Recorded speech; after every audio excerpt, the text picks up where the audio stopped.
podcast dedicated to the cultural catalyst of our day, the men and women around our country that are making a difference in today's society, the discerners of information, like we call it, at the gates of a free society. Today, we're going to try to hit the closest influence, the one that brings information in and out of your children's life, your marriage. It is that of the family. We've talked with people in government. We've talked to people in religion. We've talked to people in business and sports and technology. But that moment of influence happens inside your home. And so today, our guest for this episode is a couple that I believe are the authority on the subject. One, they have 8 kids. 8. Tara and I, we have 2, Alpha and Omega. And so we have now kind of gone into a new realm. They are authors. They have a new book that we're going to talk about called Full Circle Parenting, a guide for crucial conversations. He is a pastor. He is a speaker. We've had him at several of our events. But behind him is the lady that's the Rock of Gibraltar. She's there with all 8 children. So I cannot wait to get information from both of them. In fact, what I love is they even pastor a church entitled Family Church. Tell me, come on, you can't find a better episode than this on Dawson Now. Ladies and gentlemen, please welcome in Pastors Jimmy and Kristin Scoggins. Welcome in. Hey, thanks so much, Scott. Glad to be with you. Thanks for having us, Scott. Oh, we try to have the best, and I feel like we've got it right now because you guys, let's just go ahead and get into it. We're talking about family. It is the one that's probably attacked the most in our culture. So as we get into it, let's build the foundation on, just tell me, how did y'all meet? How did the Scoggins family get established? We were both in college in Jacksonville, Florida, and we attended the same church, but we didn't know each other. It's a large church.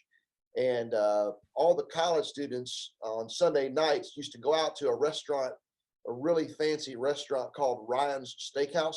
Yes. And remember the trough, Scott? Yes, sir. Well, I couldn't get my wife to go in a Ryan's Steakhouse now if the life depended on it. But back then it was fine. So there's hundreds of college students packed in this Ryan's Steakhouse, and I saw her, and I thought she looked like an extremely godly, virtuous person, and I actually thought she was really pretty. And I just went over and introduced myself to her, and she was not very receptive, and she kind of honestly was rude a little bit. Oh, You were. Oh, And so I had to keep working, and finally, by the end of the night, I got her to agree to go out on a date with me, and we did, and we've kind of been together ever since. That was back in 1991. 91. That's when you met, right? Or is that when you got married? that's when we met. That's when we met. We didn't get married until 94. Okay. So, Kristin, do you agree with that assessment? Can I defend myself just a second? So Absolutely. The actual truth is he was 2 years older than me, and I had already noticed him at church and thought he was the cutest guy I had ever seen in my life. So I actually was smitten with him and was super nervous when I saw him coming over to me. I thought he was going to introduce himself to my best friend. And so when he started talking to me, I was afraid if I was too nice, he would get the vibe that I liked him, and I was trying to be a normal person. So I guess I erred on the side of caution too far, but I thought he was pretty great. All right. So you guys met in 91. I got to ask, Jimmy, were you already in your lane of going towards ministry, or was that something y'all had to deal with during the courting opportunities? Yeah, I had no intent on going to ministry. I was a believer. I've been raised as a believer in a Christian home, and I had a very favorable view of ministry and people in ministry, but I had no desire to be one of those people. So my plan was to go to law school and then maybe go into politics.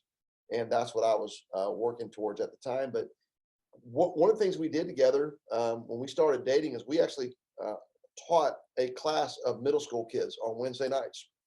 We did that together.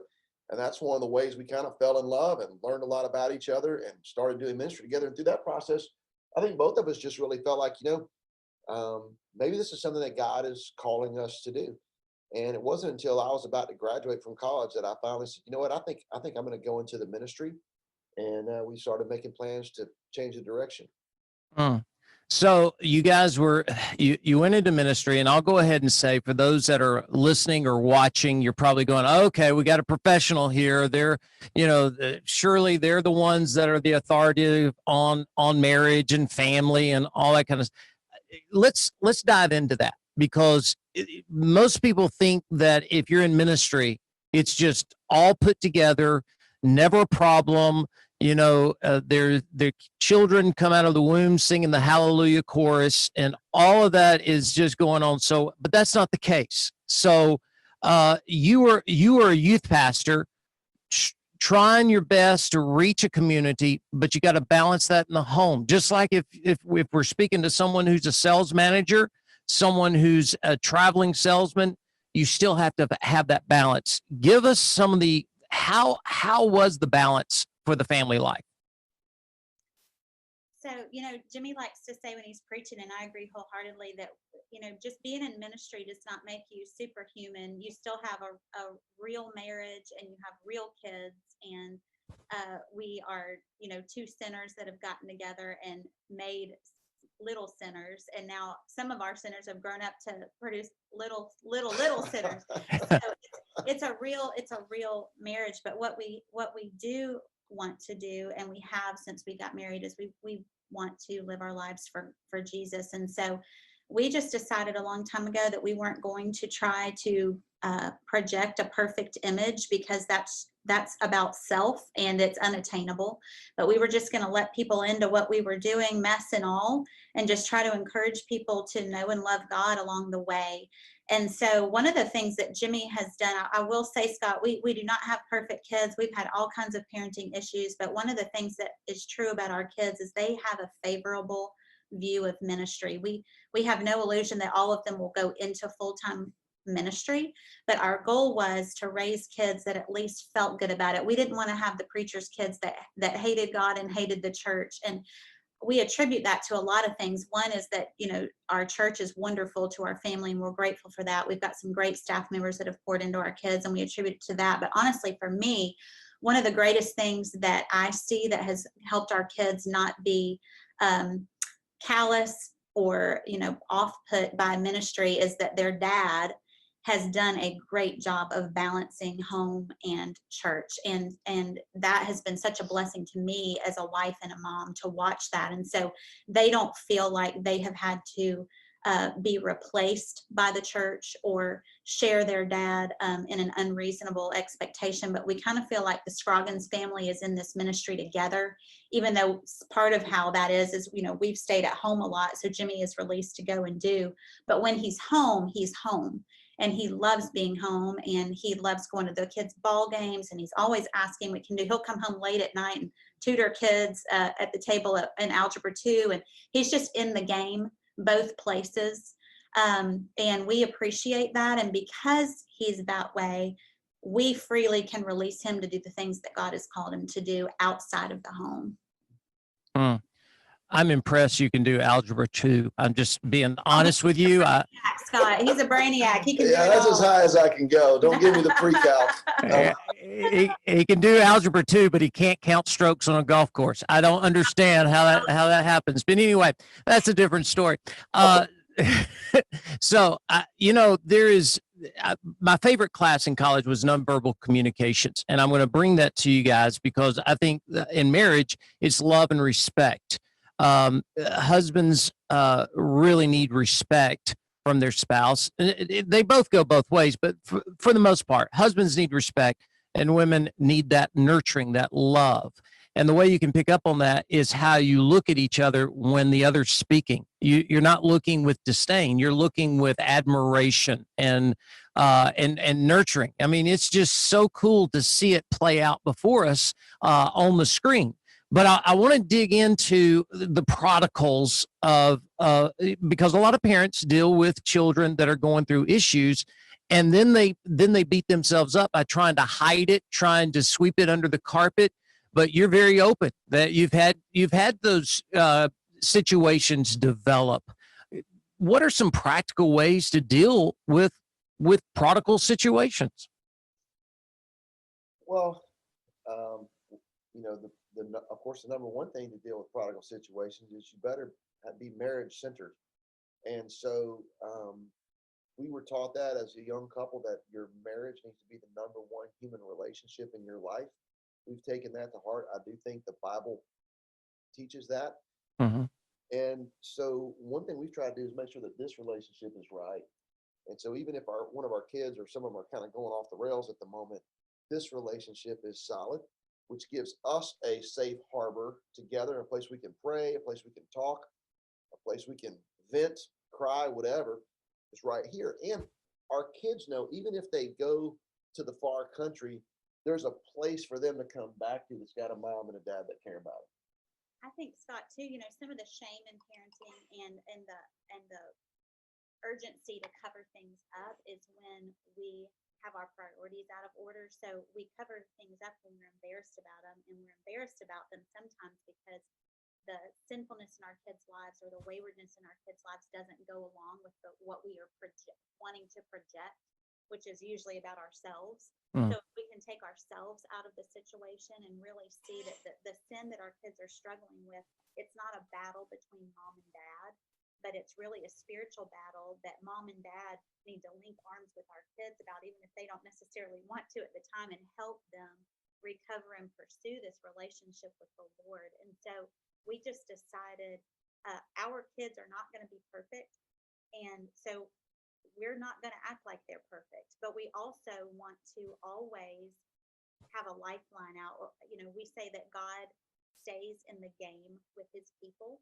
And that's part of mom and dad's job too, is no matter what happens in our kids' lives, that we're staying in the game with them. Part of that is to acknowledge the sin.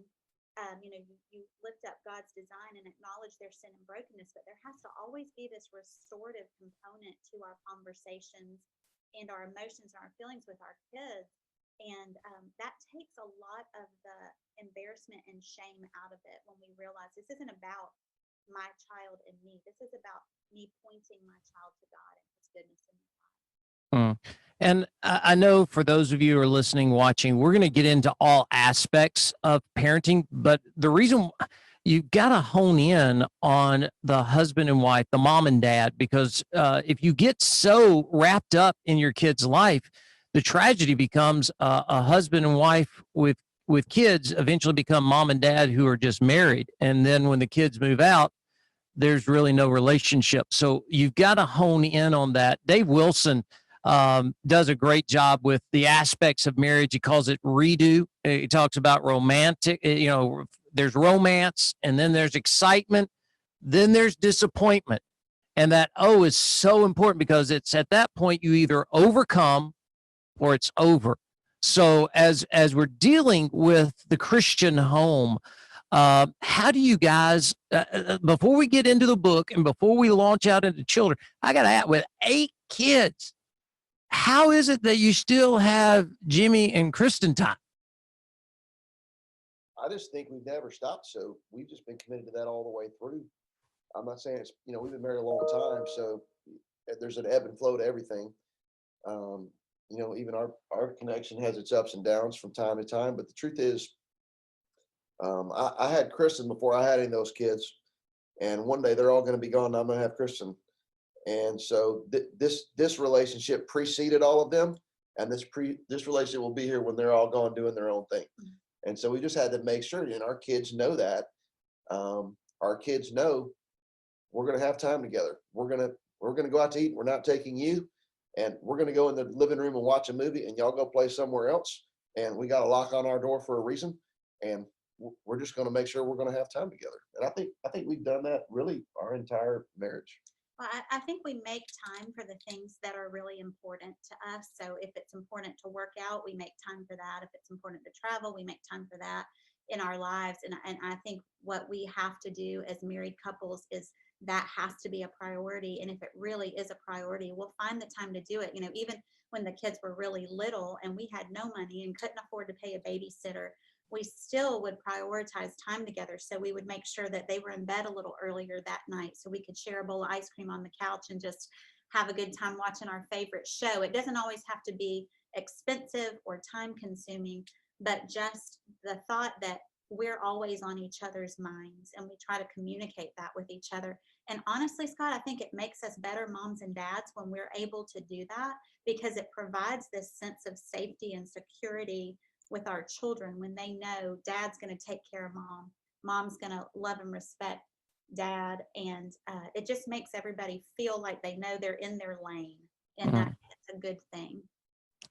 Excellent. And I think there's an aspect of if you feel like you've been gypped, if you don't have time for your spouse, the word selfishness, you can't be selfish and have a solid Christian home. You got to be selfless. You got to understand it's not about what you can get out of the relationship, it's what you can give into it. And that needs to be your biggest emphasis. So now we're going to kind of turn the page a little bit. You've got a brand new book. It's called Full Circle Parenting, a guide for crucial conversations. I got to ask, what kind of made you guys get into writing this book? What's the energy behind it? Well, I think, we've had a lot of good inputs in our lives over the years. So we've really made a study of parenting. We've pressed into mentors and asked their advice and got some great advice. We've read a lot of parenting books. Back in the day when we first started, we were listening to cassette tapes about parenting. And so we've worked really hard at kind of thinking intentionally about what we're trying to accomplish with our kids. And so over the years, we've kind of accumulated all this stuff. And Scott, when you have 8 children, a lot of people ask you to speak on parenting. Because people think if you can make them, you can raise them, and it's not necessarily the same thing. And so, really, from the time we were young, we were being asked to speak on parenting, which, as we look back, we're like, that was the dumbest thing in the world. Why would you ask people whose oldest kid is 10 to talk to anyone about parenting? We didn't know the first thing about it. But now, as our kids are old enough, we have some of our kids are grown, they're raising children of their own now. We kind of feel like now we have some things we'd like to share, but our book on parenting is not a how-to manual. We're not trying to say we've got it all figured out, here's how you do it. It's actually the opposite of that. We're trying to teach people good theology, which will set them up for a good parenting strategy, which will facilitate good parenting conversations with their kids. Great. So as we're getting into the crucial conversations, let me ask you this. What in this book, what are some of those crucial conversations? Right. So, we like to say that we're trying to provide a roadmap to parents so that they can, it's not a how-to, it's not a, if you do this, then your kid does this, and then this will be the outcome. But we try to set it up like no matter what conversation you end up in, because as you know, Scott, parenting is full of millions of conversations throughout their lifetime, and it really never stops. So the principles that we have in there is going to apply to anything, but the specific things that we deal with is marriage and sexuality, substance abuse and alcohol, friendship and mean kids. We have one on bitterness and forgiveness, and I'm leaving technology, which is huge. And so we took those huge topics, those 5 topics, and dedicated a chapter to each one, and we really did start with the theology behind it and then help parents develop this strategy. We give a lot of practical advice so that they can have good, positive conversations with their kids. And I think it's going to be a blessing. I hope it's going to be a blessing to parents to just feel the freedom to always, the hope in this is not raising perfect kids. The hope in this is that we always have this perfect God to point our kids back to, no matter what's going on. So now, as a parent, you may have struggles in communicating with your child, the conversations. Do you give some help into how to, if a parent's never had a meaningful conversation with his or her child, what are some of the practical opportunities for someone to even start that relationship? Well, we talk a lot about, building relational bridges. I mean, the thing of it is, if you have no relationship with your kids, you have nothing. So you've got to do what it takes to build those relational bridges. And I think it starts when they're young, and you want to do the best you can to have fun with your kids, to have a fun environment, to do things that they enjoy so that they feel like time with mom and dad. is fun. Time with mom and dad is exciting. Time with mom and dad is going to be meaningful, because we know that as you build these relational bridges over time, you're going to have to carry some pretty heavy weight across those bridges. And you want to make sure that the relational bridges that you're building are strong enough to bear the weight of the conversations that you're going to have, because when your kids are small, conversations are important, but the stakes feel very low. Mm. But as your kids get older, those stakes start feeling higher and the pressure rises, and the kind of decisions that they're making can have bigger and bigger consequences. And that's why having that relationship, and even when your kids mess up, if you have a strong relationship, even if your kid goes far, far, far, a place you don't want them to go, having that relationship with them, staying in the game with them, fighting for the relationship is so crucial. We do talk a lot about that in the book. Well, and what I want to encourage parents in that are maybe listening today is we always tend to think towards the negative, like in parenting, like these crucial conversations about, oh gosh, marriage, gender and sexuality, technology, and you just want to bury your head in the sand. But a lot of the crucial conversations that we have as parents are helping them see God's design for them, that it's good and beautiful and perfect, and that He has put His handprint on them, and He has given them some unique abilities and skills to live out this life that He has for them. So part of the crucial conversations is just reminding them of the goodness of God in their lives, and that there's always hope and there's always a restorative aspect. And so it's these crucial conversations are not just about hard places, although a lot of them are. It's also about reminding them of who our kids are in Christ, and that's so freeing.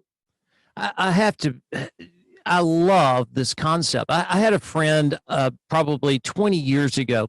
He realized he didn't have a relationship with his child.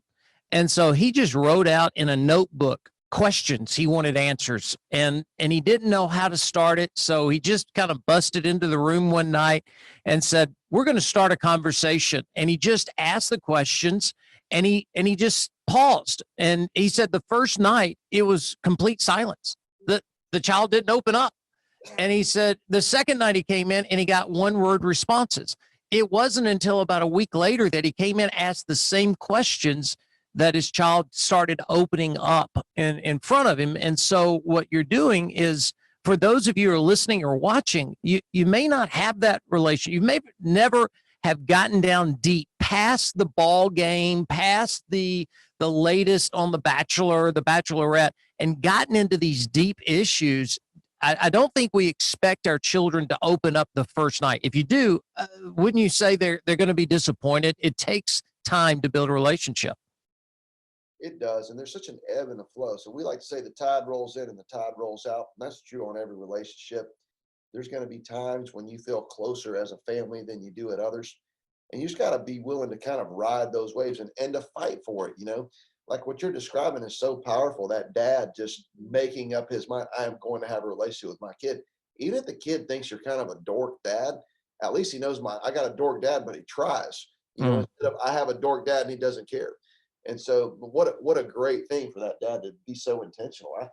Yeah, I think sometimes parents get overwhelmed thinking, our schedules are so packed, I don't have the time to have these deep conversations with my kid, or I can't unpack everything on this subject at one time. And so I'm just not going to do it at all. But the conversations aren't always long. Sometimes they're very small, but I think it's our job as parents to be strategic and always be thinking and looking for opportunities to speak into our children. We were at Universal Studios the other day, and I took a little potty break, and as I was walking back up, Jimmy was having this, we're standing in line at Universal to ride Harry Potter or whatever, and Jimmy's having this deep conversation with Stephen. It was very short, but Stephen was really concerned about one of his friends he was trying to lead to the Lord, and Jimmy was encouraging him and speaking into him. And so he's always looking for these opportunities to encourage our kids. And I think that's part of our job as parents to do it. And it becomes less overwhelming when you realize you have pockets of time. You don't have to have an hour, just little pockets of time to have these conversations. I was in South Tampa, never forget this. And it was after an event during counseling. I was speaking to a young lady who was being counseled, and here was her statement. She said, I don't want another trip. I don't want another present. I just want to have time. I just want to have time with and specifically with her dad. And I think the most precious gift as a parent that you can give to your children is that of time. It doesn't have to be a new car, even though that helps. But, I like that, don't we? it starts with time. And so the new book is Full Circle Parenting, a guide for crucial conversations. Was there an aspect of this book that you enjoyed more than others while you were writing it? Maybe it was the banner back and forth. Maybe it was kind of scaling it down. You probably had lists of hundreds of crucial conversations you could have. What was the joy in writing the book? For me, Scott, I had never worked on a project with Jimmy like that before. So one of the things you asked about is how we balance family and ministry. One of the ways is, although we're very involved at Family Church and love our church and serve, Jimmy has always kind of done his thing, and we support him from afar. But I was always at home raising our kids and holding down the fort to release him to do the things that he needed to do. And so we haven't done a lot of that. I'm not a pastor's wife who like runs the women's ministry or speaks into business meetings. That's not me. I just kind of sit back and encourage. So for the first time, we were able to we've spoken together before, but this was like a big project. So that was fun for me to have some time to, explore some of those and those avenues and how we could work together. But part of what was fun for me too was kind of reliving some of our older kids' childhood and thinking through like their relationships. The chapter on friendship and mean kids was one of my favorites to help write, because it let us think through like their sibling relationships and what was powerful about that and how we helped them navigate those things. And so that was just a fun little snippet for me. What about you, Ben? Yeah, I think one of the most fun things for me is that Kristin is such a gifted person and such a gifted speaker and a gifted thinker. And she's a really good theologian and student of the Bible and a teacher of the Bible. But because of the role that she's chosen to take and the way that we've organized our family and ministry, she very rarely speaks in public. She very rarely, she's just chosen to kind of take a step back and have a different role. And I feel like now this is kind of a way for her to actually speak some of the wisdom and the lessons that she's learned and some of the powerful things that she thinks about in a way that she, up to this point, really hasn't. She's chosen not to do. So kind of watching her articulate her thoughts, put those things in writing, and she really is a rock star in that way. And so it's been really fun for me to get to do that with her and watch those things kind of come out. So as you're dealing with these crucial conversations, you had to have come up with some obstacles that are in the way for in raising a family and just raising solid children. What are some of those obstacles? And if you don't mind, what are some practical ways to either avoid them or get through them?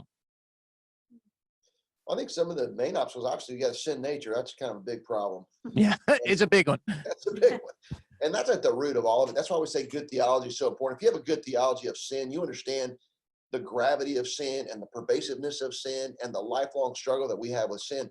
If you go ahead and get your mind around that, it really helps you understand the complexity of your kids from the time they're born. A lot of parents over the years have come and had conversations with us, and they've said, "Oh, I see my son, he goes and volunteers at the soup kitchen, and then I see him raising his hands and worshiping at church, but then he's watching pornography. And so he's a hypocrite. He's a fake." And people say, no, that's not really true. I mean, we are all complex people. And, your kid, he can be truly from the heart worshiping the Lord at church. He can be truly trying to serve others at the soup kitchen. And then he can truly be submitting himself to this horrible, pornographic videos or whatever he's watching, and being able to say, this is still real. Okay, this doesn't wipe out this.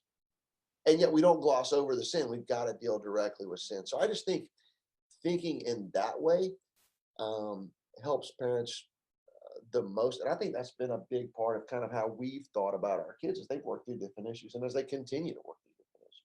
Yeah, so even the Apostle Paul says, what a wretched sinner he is. He said, the things that I know I should be doing, I don't do.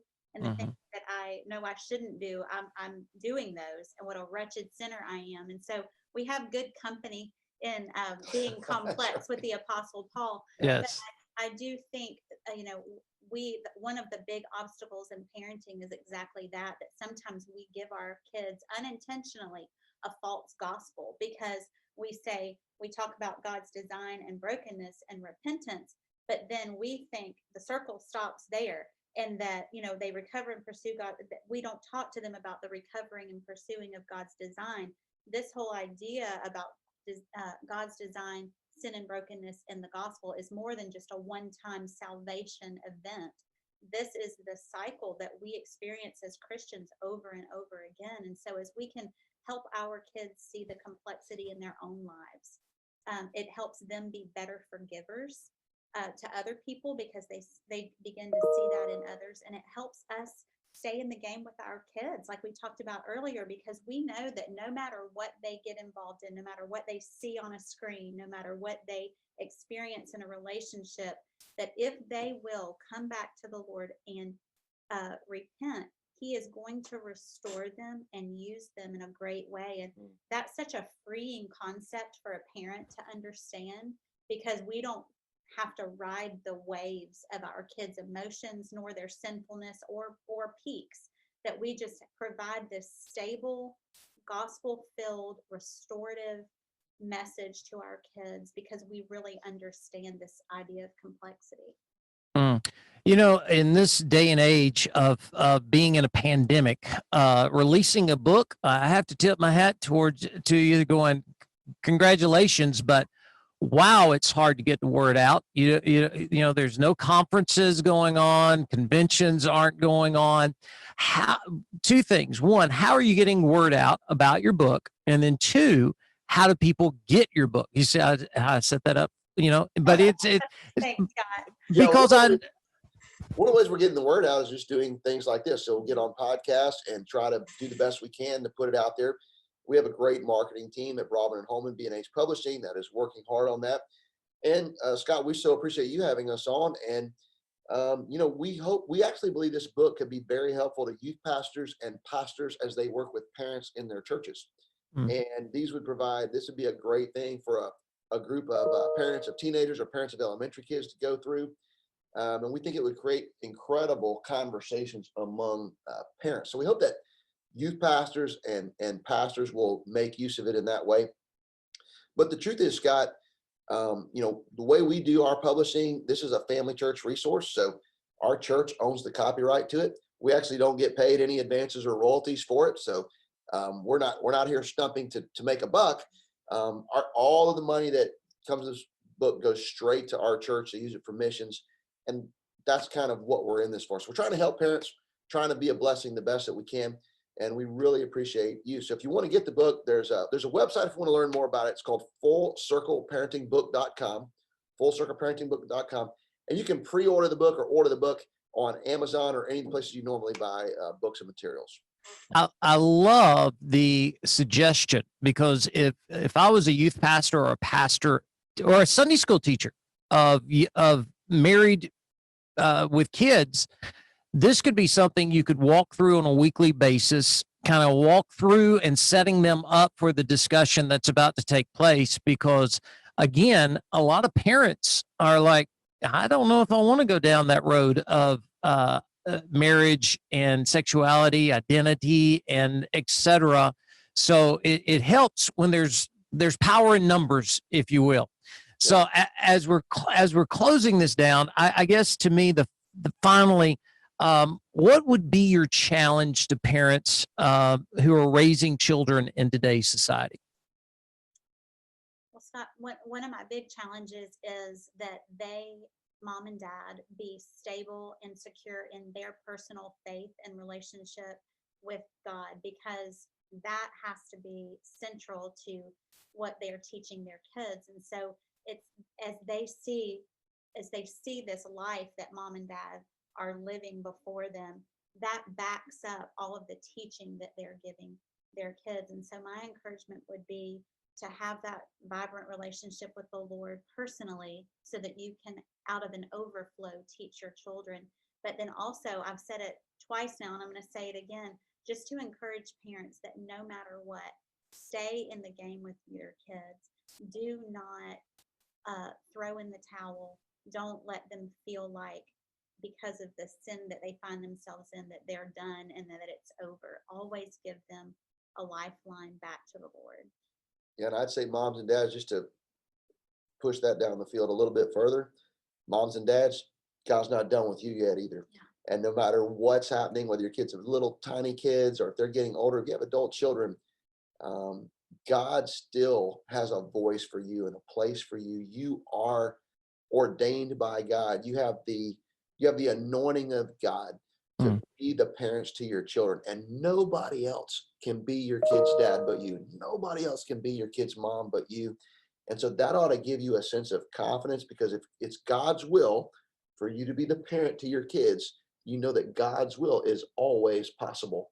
And he's with you. Your church family's with you. And what we like to say is that parents are the primary disciples of their kids, but we want to be more like the Home Depot for parents. You can do it, but maybe we can help. Hey, man, that's awesome. Now, before you go, we're doing something different in 2021. We're just kind of rapid questions. It's we're going to take you out of your expertise of family and just kind of, now we're going to get to know Jimmy and Kristin. Okay, so both of you can we're going to kind of do this. This is rapid response. Here we go. All right, chicken or steak? Steak. Chicken. We already have diversity here. Okay. Who plans the date nights? Me. Yes. And Okay. All right. You got one?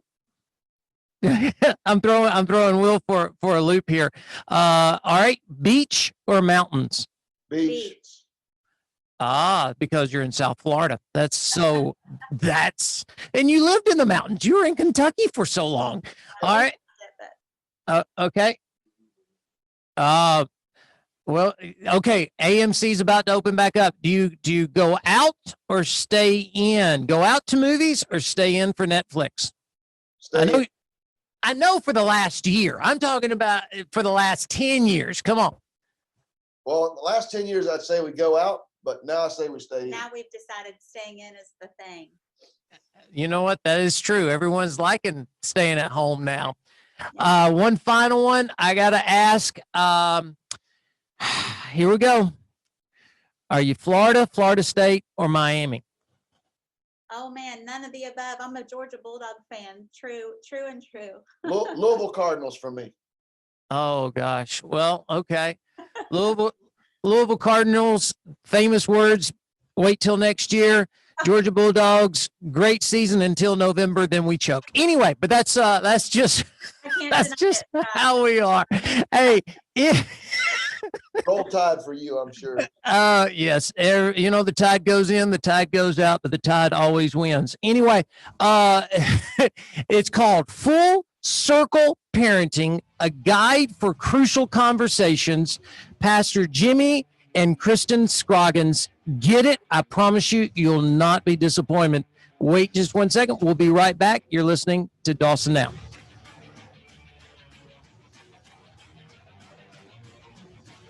Awesome. We're out. How are y'all? Did that go well for you? Well, you're the judge of that. You tell us. What do you think? As long as it felt like it was all natural, that it wasn't stiff, we're good. It is, you listen to podcasts, and, I'll tell you, when the pandemic hit, our numbers actually went down, not significantly, but we noticed it. And I was like, man, are we not hitting our marks? And then I realized everybody under the sun started podcast.